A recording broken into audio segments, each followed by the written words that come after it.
यह कक्षा 10 UP board है। प्रिय विद्यार्थियों, शुभ आशीर्वाद।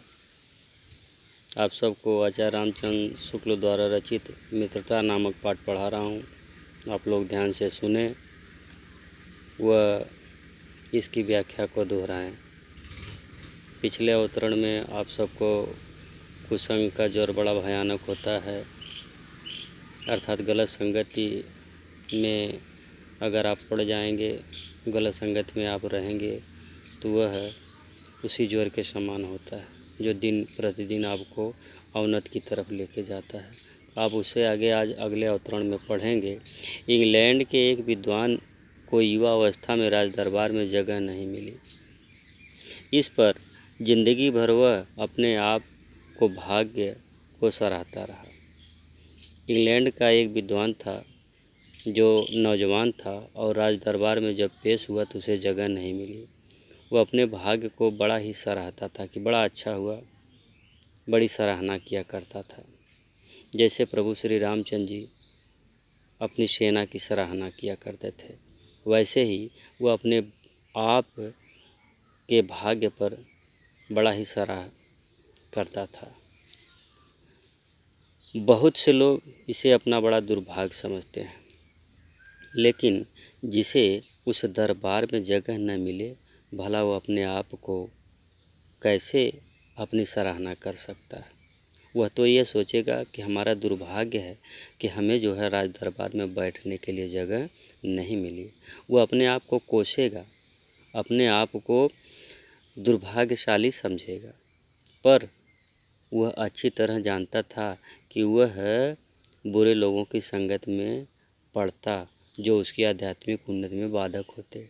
तो वह अपने भाग्य को इसलिए सराह रहा था कि हमें अच्छा हुआ कि जगह नहीं मिली, इसलिए क्योंकि वहाँ बुरे लोग बैठे थे, वहाँ गलत संगत के लोग बैठे थे, और गलत संगत में अगर मैं भी पड़ जाऊँगा तो उनका भी असर हमारे ऊपर पड़ेगा।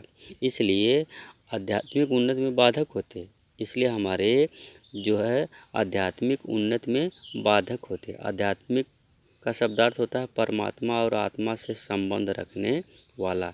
तो हमारा जो संबंध अर्थात हमारा जो संबंध परमात्मा से है, उसमें ये सब क्या करते, बाधक होते।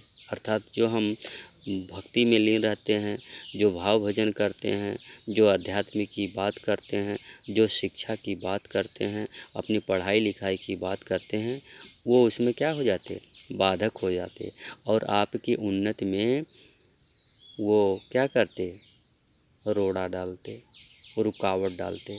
आप उन्नति मतलब विकास, आपके विकास में वो बाधक बन जाते। इसलिए वह अपने आप को भाग्यशाली समझता था कि ठीक हुआ कि इन बुरे लोगों की संगत में मुझे स्थान ही नहीं मिला।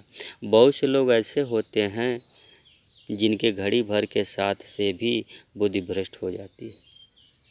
कुछ लोग तो ऐसे होते हैं कि क्षण मात्र से, तनिक भी समय अगर आप उनके पास रहते हैं तो उनका असर आपकी बुद्धि पे पड़ता है, आपके मस्तिष्क पे पड़ता है, और उतने ही समय में वो क्या करते हैं, आपको बुरी बातों को आपको सुनाते हैं जो आपके मस्तिष्क में घर बना लेता है, और बार बार आपका मस्तिष्क, आपका दिमाग उन्हीं बातों पे जाता है, क्योंकि उतने ही बीच में ऐसी ऐसी बातें वो कह देता है जिससे आप क्या होते हैं, लाचार होते हैं, विवश होते हैं, और उतने ही समय में वो आपके कानों में जब बातें जाती हैं तो आपका जो चित्त होता है ऐसे उस पर प्रभाव पड़ जाता है इन बुरी बातों का, जिनसे उनकी पवित्रता का नाश होता है। और जब वह आपके कानों में वो बात पड़ती है तो आपके अंदर जो पवित्रता होती है, आपके हृदय में जो उज्ज्वलता होती है,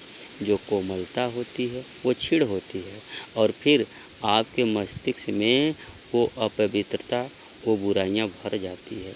इसलिए ऐसे लोगों के पास में भी जाना अपवित्र है। हमें ऐसे लोगों के पास कदापि नहीं जाना चाहिए जिनसे हमारा ह्रास हो। बुराई अटल भाव धारण करके बैठती है। बुराई अगर अच्छी बात हो तो आपके मस्तिष्क में जल्दी नहीं जाती है, जैसे पढ़ाई लिखाई की कोई बात करता है तो आप उसके पास नहीं जाते हैं। अगर कोई बुरी बात कहने वाला है तो आप क्या करते हैं, उसे बड़े चाव से सुनते हैं और उसके पास बैठते हैं। इसलिए बुराई अटल होती है और आपके मस्तिष्क में वह स्थान बना लेती है, धारण हो जाती है, विराजमान हो जाती है और फिर बुरी बातें हमारी धारणा में बहुत दिनों तक टिकती हैं और अच्छी बातें, ज्ञान की बातें आपके मस्तिष्क में नहीं रुकती हैं, आप भूल जाते हैं। लेकिन अगर कोई बुरी बात कहता है तो आप उन बुरी बातों का अनुसरण बड़ी जल्दी करते हैं और वह आपके मस्तिष्क में स्थान बना करके बहुत दिनों तक विराजमान रहती है। इस बात को प्रायः सभी लोग जानते हैं कि भद्दे व फूहड़ गीत जितनी जल्दी ध्यान पर चढ़ते हैं उतनी जल्दी कोई गंभीर या अच्छी बात नहीं।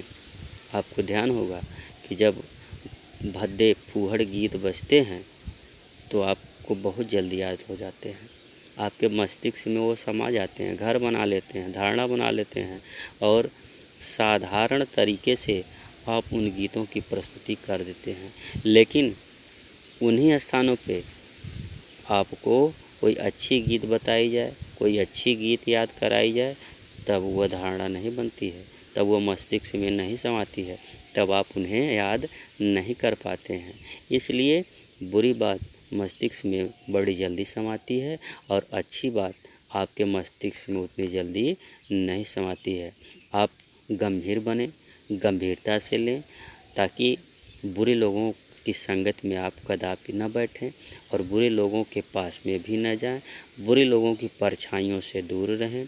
आप इसे गंभीरता से लें ताकि आपके उज्ज्वल भविष्य का निर्माण हो सके। इसलिए आप इनके पास कदापि न जाएं। एक बार एक मित्र ने मुझसे कहा कि उनसे लड़कपन में कहीं से एक बुरी कहावत सुन पाई थी। एक बार की बात है, एक मित्र थे और उन्होंने कहा कि जब हम छोटे थे तभी छोटेपन में ही हमने एक कहानी सुनी थी जिसका ध्यान वह लाख चेष्टा करता कि न आए पर बार बार आता है। वह मित्र यह सोचता है कि जो हमने लड़कपन में बुरी बात सुनी थी वो मेरे मस्तिष्क में कभी ना आए, लेकिन वह उस बात को भुलाना तो चाहता था, लेकिन बार बार लाख भुलाने के बाद भी वह बातें याद आ जाती थी। तो हमें क्या करना है, ऐसे लोगों के पास ही नहीं जाना है कि गलत बात का सुझाव दें और वो हमारे मस्तिष्क में घर बना ले। तो इसलिए बच्चों, हमें अपने भविष्य के लिए, अपने लिए, अपने माता पिता के लिए, अपने गुरुजनों के लिए, अपने भाई बंधु के लिए अपने भविष्य का निर्माण करना है। ऐसे व्यक्तियों के पास आपको नहीं जाना है जिससे आपकी संगत बुरी हो जाए, जिससे आप अवनति में हो। तो धन्यवाद। अगले अवतरण अगले दिन।